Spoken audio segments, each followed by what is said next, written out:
What makes an act or a thought evil? Is it inherent in our nature, or is it a product of our environment? These are not just questions, but puzzles that have perplexed humanity since the dawn of consciousness. As we embark on this exploration, we delve into the abyss of the unknown, the enigmatic realm of evil. It's a term we've all heard, a concept we've all grappled with. But what truly constitutes evil? Is it a tangible entity, or simply a human construct? Across cultures, religions, and philosophies, the concept of evil has been interpreted in myriad ways. In some cultures, evil is perceived as a force opposing good, a destructive element disrupting harmony. In others, it is viewed as a necessary counterbalance that adds depth to the human experience. From the ancient myths of monstrous creatures embodying wickedness, to the philosophical musings of great thinkers questioning the nature of evil, our understanding of this concept is deeply rooted in our cultural and intellectual history. Religion, too, has played a significant role in shaping our perception of evil. From the Christian concept of original sin, to the Zoroastrian belief in a cosmic struggle between good and evil, religious doctrines have provided frameworks through which we interpret and respond to the presence of evil in our world. On the other hand, from a philosophical perspective, evil is often seen as the absence of good, a void that is filled by harmful actions and intentions. But is evil truly an absence, or is it an active presence, a force that influences our thoughts and actions? Is evil something we are born with, or is it something that we learn, a product of our environment and experiences? How does it impact our humanity, our capacity for empathy, and our ability to love and be loved? These are the questions we seek to explore, the mysteries we aim to unravel. As we journey through the labyrinth of evil, we will explore its many facets, its origins, its manifestations, and its impact on our lives and our world. Join us on this journey as we attempt to unravel the enigma of evil. Venture back to ancient Egypt, where the deeds of the living were judged in the afterlife. This world, steeped in mysticism and faith, had a unique way of understanding the concept of evil. The ancient Egyptians believed that our actions in life held the key to our fate in the afterlife. This cycle of morality was enshrined in their ritual of the weighing of the heart. It was a divine courtroom where the heart of the deceased, symbolizing their life's deeds, was weighed against the feather of Ma'at, the goddess of truth and justice. If the scales balanced, it signified a life well lived, and the soul was granted eternal bliss. However, if the heart was heavier, it indicated moral transgressions, leading the soul to be devoured by Ammit, a fearsome beast. This ritual was not merely an ancient practice, but a vivid reflection of their understanding of morality and justice. It emphasized personal responsibility, accountability, and the consequences of one's actions, values that hold relevance even today. Moreover, the symbolism in these rituals has left a lasting legacy. The feather of Ma'at has become an enduring symbol of truth, justice, and balance. This ancient wisdom has permeated into our modern understanding of morality and justice, reminding us that our deeds, good or evil, have consequences. The ancient Egyptians, therefore, viewed evil not as an external force, but as a result of human actions. They believed that we have the power to choose our path, to align our hearts with the feather of truth and justice, or to let it be weighed down by our misdeeds. The sands of time have preserved these ancient beliefs, echoing their wisdom in our modern world. As we continue to grapple with the concept of evil, we find that the voices of the ancient Egyptians still resonate, gently reminding us of the power of our actions and the eternal quest for balance and justice. Journey through the lens of Christianity, where the concept of original sin shapes human nature and morality. In the realm of Christian theology, original sin isn't just a transgression, but a condition inherited by all human beings since the fall of Adam and Eve. It's akin to a spiritual stain, a flaw embedded in the fabric of our being. This idea fundamentally shapes the Christian understanding of human nature, suggesting that we are inherently flawed and prone to evil. Now let's consider the implications of this belief. If we accept that we're born into sin, we also accept that we naturally lean towards wrongdoing. This perspective paints a somber picture of humanity, yet it also opens up the possibility for redemption. In Christianity, redemption isn't just about correcting a singular wrong deed. It's about overcoming the inherent sinfulness that resides within us. It's a transformative journey, a struggle against our flawed nature, leading us towards the light of divine grace. The Christian framework for understanding evil and repentance is deeply rooted in this concept. Evil isn't seen as an external force, but rather as an internal struggle, a battle against our own sinful nature. Repentance, in turn, isn't merely an act of saying sorry, but a profound internal shift, a turning away from sin and a turning towards God. It's important to note that this framework doesn't dismiss the potential for goodness in each of us. Instead, it highlights the importance of grace, forgiveness, and the transformative power of faith in overcoming our inherent flaws.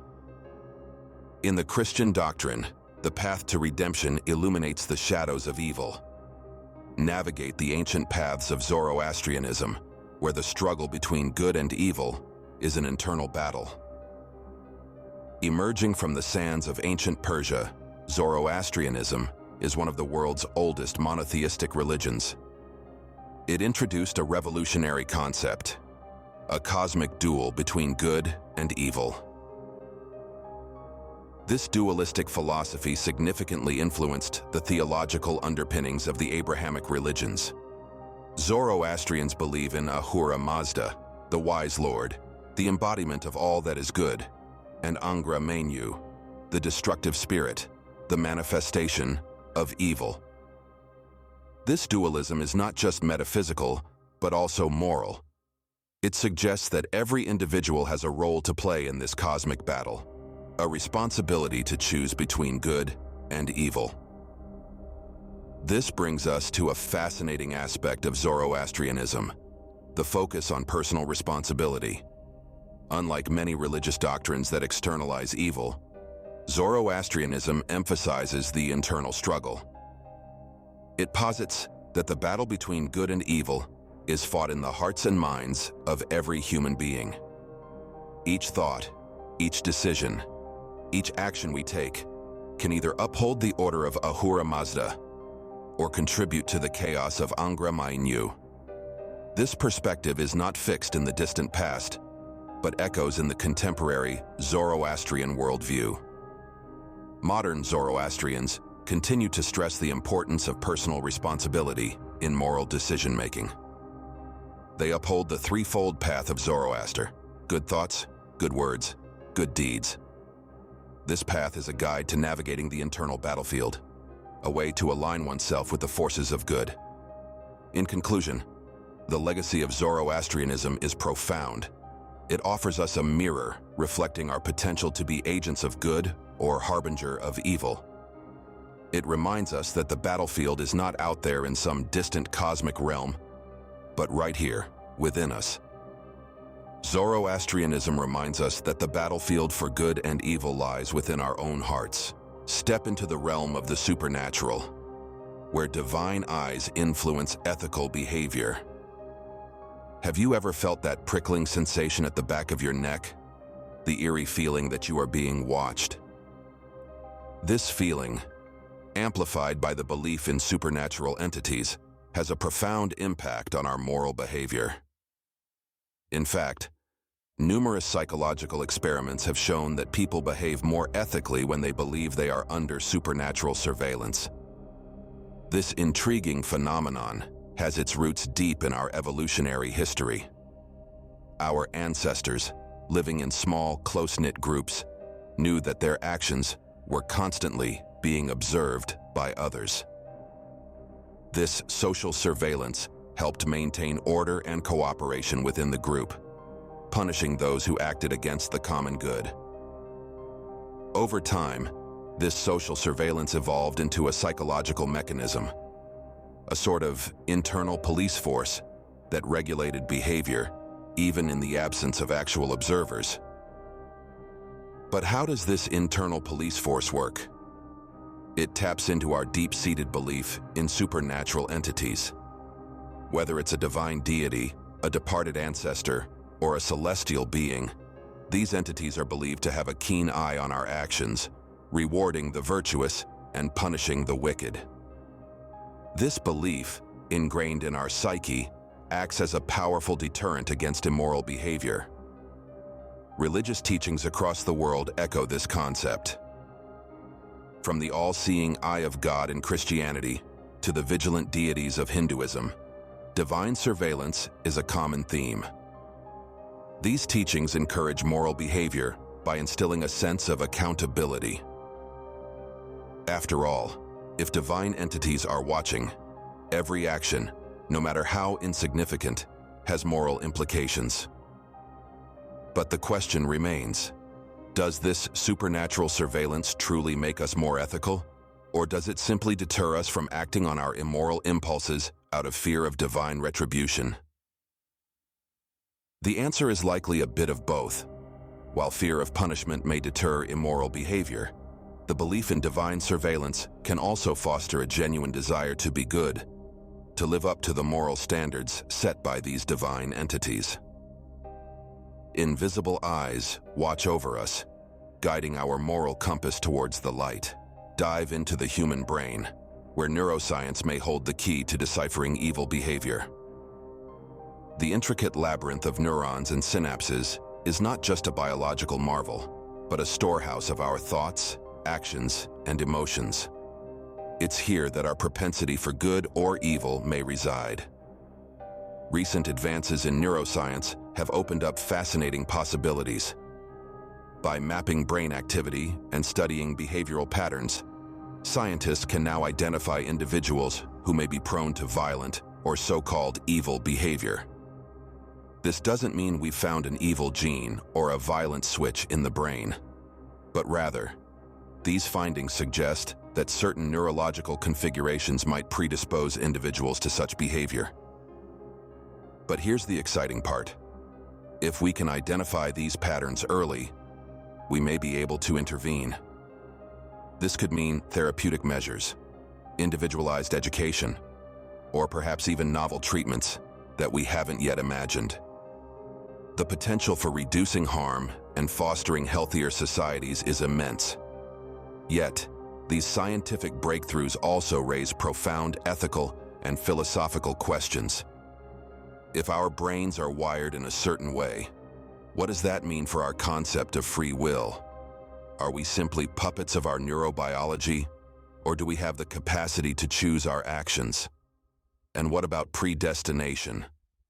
If we can predict violent behavior, are we then morally obligated to intervene, even if no crime has been committed yet? What happens to the presumption of innocence? And how do we protect the rights of individuals while safeguarding society? These are not easy questions to answer, and they challenge our traditional notions of justice, morality, and personal autonomy.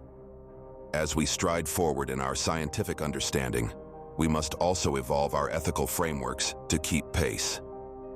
Neuroscience presents a new frontier in our understanding of evil, challenging our perceptions of free will and moral responsibility.